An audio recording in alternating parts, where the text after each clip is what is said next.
Okay, Chapter 18, How to Secure a Website. So this chapter talks about how to implement SSL, or Secure Socket Layers, on your website. And it's not, Chapter 19 is actually the chapter that's going to talk about, logins and users and authentication, authorization. But this Chapter 18, it's actually a quick chapter. It just basically introduces the idea of digital certificates, explains how secure connections work, digital secure certificates work, the different strengths, different 64-bit, 128-bit, etc. How IIS Express, our development web server, interacts with secure connections. So the Halloween Superstore, this is the app that we've been playing with throughout the book. In Chapter 18, we have it where we're able to run it with HTTPS, versus in previous chapters we've been just running with HTTP. You guys might recall HTTP, Hypertext Transfer Protocol, or HTTPS, Hypertext Transfer Protocol Secure, meaning it implements secure socket layers. Also TLS, which is sort of the fixed version of SSL. So whenever you have a URL that begins with HTTPS, you're communicating with the server. Your browser communicating with the server through an encrypted communication protocol. So without HTTPS, if you're just talking HTTP, everything that's sent over to the server and received back to the server is unencrypted or plain text, meaning anyone that sets up any kind of a router or network card in promiscuous mode, they can intercept your traffic and see the plain text traffic. They can intercept the encrypted traffic too, but at least it's encrypted, so they can't easily read it without some sort of cracking going on. So using SSL is generally considered a very good practice for any kind of application where you're doing any kind of commerce, where you're, any kind of confidential information is being passed back and forth, password, things like that. One of the most famous examples is Facebook. For a long time, did not support SSL. So you were logging into Facebook and you're just sending stuff over, not very secure. So I think it was around 2011 they actually changed and supported SSL, and now I believe they even require it. So definitely a good thing to implement in your application if you're dealing with any kind of confidential or sensitive information, which is pretty much every application I work on. So how do we implement this in our project in Visual Studio? If you open up there's no exercise for Chapter 18, but if you open up the book application for Chapter 18, you'll see under the Solution Explorer properties. If you click on the project, so not the solution but the project, and then down here the properties, one of the properties you'll have is SSL enabled, and I believe it's set true already, but if not, you can set it true or you can set it false. But the idea is that you're turning it on, and that's enabling SSL. What that does, it gives you this additional SSL URL. So previously you had a URL with a port number, which is your development port. But once you enable SSL, you'll get a second URL that you can use with another port number, and the default is 44300. In the real world, the default port for SSL is 443. The default port for HTTP, just plain text, is 80. But in development, we use 44300 and some random port for plain text. So once we do that and we run this application, we would get support for it. And let me actually show you that. So let's jump out to Visual Studio. Let's go open up Chapter 18.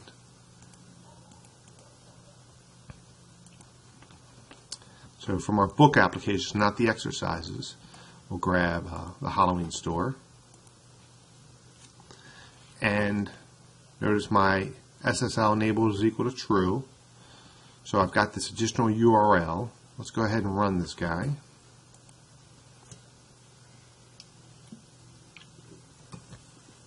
Now what you'll notice is the order page, a couple of pages, not everything has been SSL enabled in this application. And for demonstration purposes, what the book does, and we'll go into some of the code examples in a minute, but they show you how to switch back and forth between regular HTTP and HTTPS.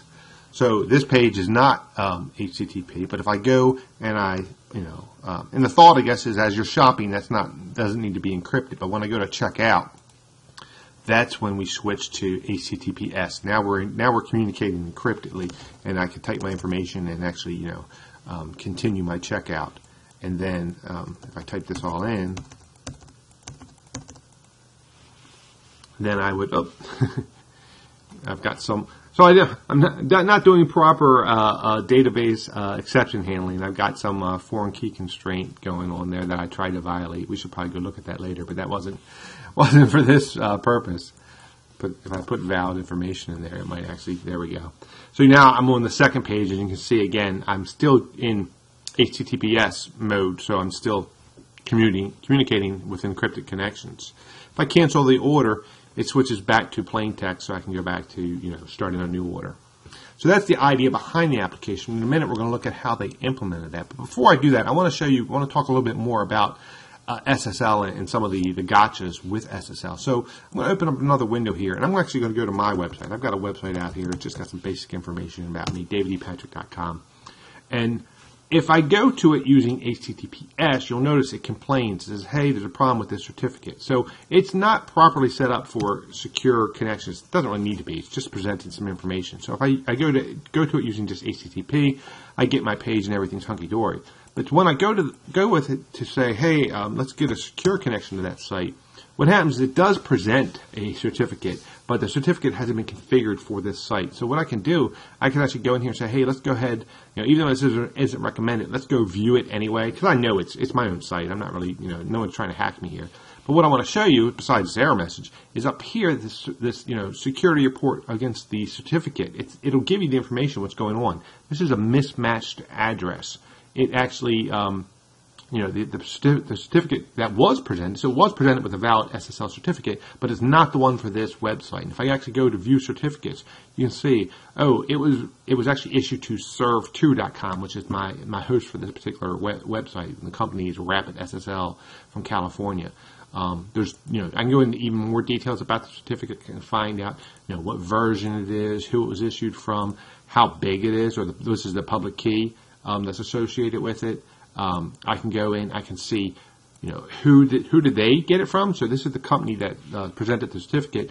But the way digital certificates work is they have to be purchased from a trusted root certificate authority, and in this case, they got it from GeoTrust, which is one of the ones that are considered trusted by default. And in a minute, I'll go into my local computer and show you some of the certificates that I trust. So, good information. A lot of times people get these kind of weird errors, and they'll say, hey, just ignore it. But understand, this is actually a point where you should be looking at this and saying, hey, what's going on here? Is someone trying to conduct what they call a man-in-the-middle attack, where they're trying to spoof that they're David, in this case, David E. Patrick. And I know that this server just is misconfigured, so I'm not worried about it. But it's definitely a point of concern sometimes. So with that, let's actually go in and look at, let's go back to the slides for a second, because there's a few points I wanted to make sure I covered everything. Another point that your book makes is the fact that right now I've been talking about server certificates, but there's also this idea of having client certificates. So you can actually have a certificate that you present to the server. So if my application says, hey, I want to talk using encrypted protocol, the server says, here's my certificate, so you know who I am.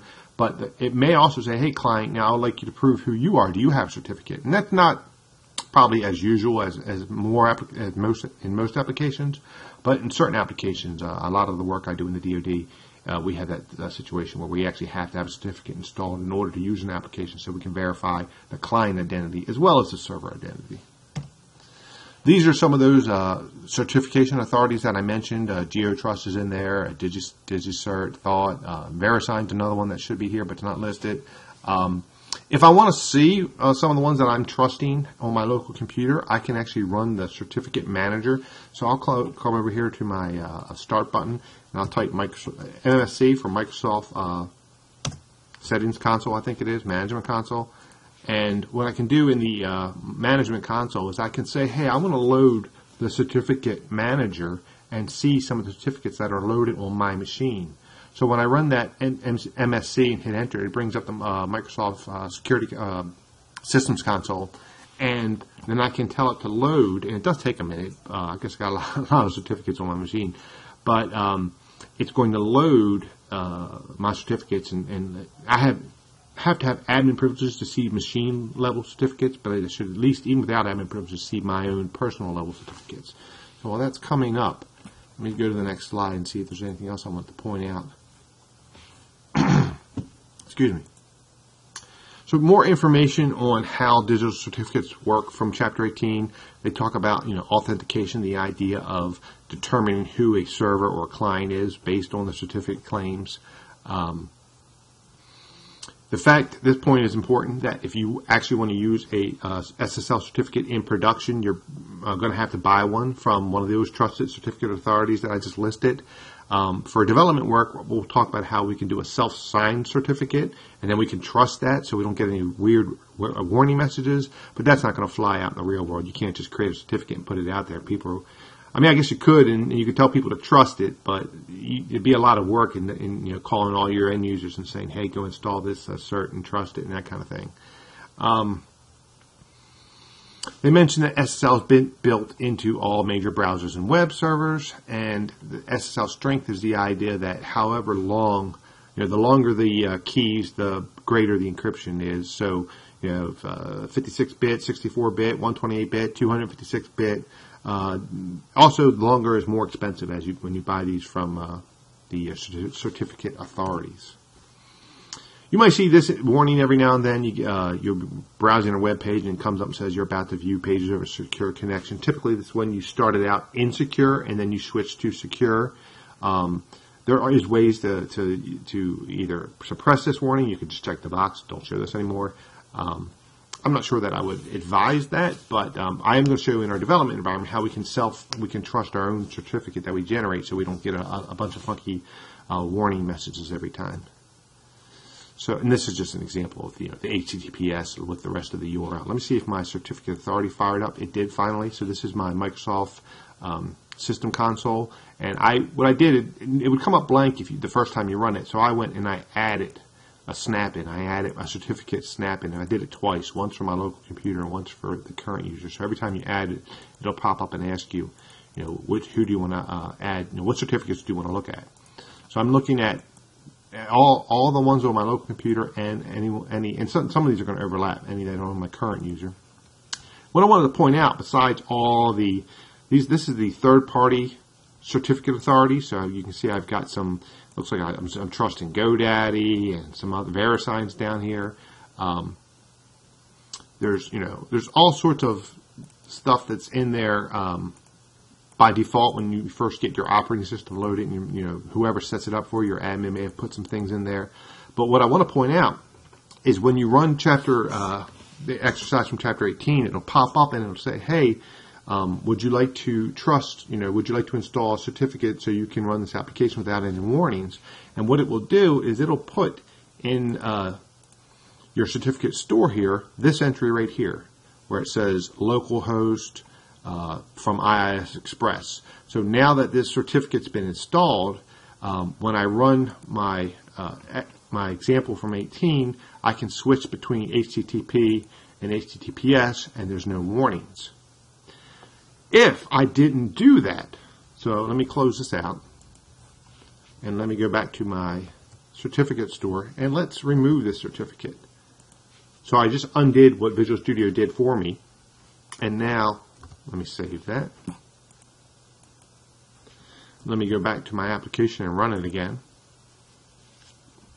And when I go to the checkout, if I did this correctly, I should get an error message, but I don't. I missed something. Let's go here. Let's see. Well, one thing I'm suspecting is that there's two places. So I trusted it here in my third-party root certificate authorities. Another place that's on my local computer. Let me check my current user as well. There it is as well. So it was in two spots, right? Not only my local machine, but also my current user. So let me delete it from there as well. Save that. Close this guy out, go back into it. I'll just rebuild it, make sure nothing's broken. So here's now that I've removed it, it's actually popping up and saying, hey, just like if this was the first time I ran it. This project is configured to use SSL. If you want to avoid the warnings, we can basically undo what I just did. I just deleted my certificates. It's asking to put them back in. So I'm going to say no this time. No, don't put them back in, and watch what happens. Because I said no, and I go to check out, I get this weird, hey, there's a problem with this website security certificate. It was not presented by a trusted certificate authority. You might be, somebody's trying to fool you. I can ignore it. But again, I get that weird certificate error where I have to go in and look at it and try to figure out what's going on here. In this case, the certificate's fine. It's just self-signed, and that's typically, I don't trust myself yet. If I had said yes to that pop-up earlier, then it would have installed it in my certificate store, and then I would have trusted myself. All right. What else? The next couple of slides talk about how they go about switching between HTTP and HTTPS. And the way they do it, because in the development environment you've got this port that changes every time. And in fact, when you guys open your version of the exercise in Chapter 18, the port, most likely your unsecure app path port is going to be different than what it says in the book. So you'll have to update to match whatever yours generates.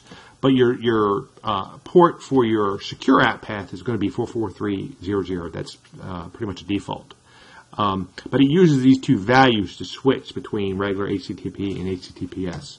So, and how does it do it? It uses code like this, where it'll go and it'll say, hey, let's create a string, which is going to be our URL, and let's add HTTPS, and then go look up the secure app path. That makes sure we get the right port, and then whatever page we're redirecting to, and then we redirect that whole thing. So the HTTPS, the server and the port, and then the new page. And similarly for the unsecure, we do the same thing. We just take off the S and we look up the unsecure path. So that's the kind of code that the app uses to switch back and forth between HTTP and HTTPS. There are some properties we can use, like is secure connection, to test whether or not the connection is already secure or not. So in this example, in the page load, if it's not secure, so if the request is secure, and I got a little not sign there. So if it's not secure, whoops, we will go and make it secure by adding the S and looking up the secure app path and then redirecting to that. Similarly, we can do, there's other options. We could do a replace. We could just go grab the URL from the request and replace the HTTP with HTTPS. That would be another way to do it. The idea behind this whole application is you start off, when you're in the cart, you're in a secure mode, and when you're checking out, right, when you go from the cart to checkout, you go to secure mode. So you're insecure, or unencrypted, I should say. Then you go encrypted. And then when you're done, you go unencrypted again. So whether you confirmed or even if you click cancel, when you're done, you start over, you go back to unencrypted. And that's, really for just a demo, the swap between the two is really what they're talking about. A lot of applications will just be encrypted the whole time. Like if I go to Facebook now, I'm just encrypted the whole time. If I go to eBay, I think it works in this fashion. It starts out unencrypted, but if I go buy something or, bid on something, it goes encrypted for me. I go to my bank website, it's encrypted the whole time. So, this is by no means necessarily a recommended way of doing things. This is just the way they did it in the book to really demo the ways to switch between encrypted and unencrypted. More examples as I flip through these next few slides that just show, switching. So this is another example where when you click checkout, it switches to the encrypted method of communication. Again, checking if we're a secure connection already. If we're not, we go and switch to secure. And then down here, if we cancel, we empty out the cart and we switch back to plain text. If we continue, then we still, we're done, so we still switch back to plain text. And finally, we have some more, or the second checkout page is the same type of code that we saw on the first checkout page.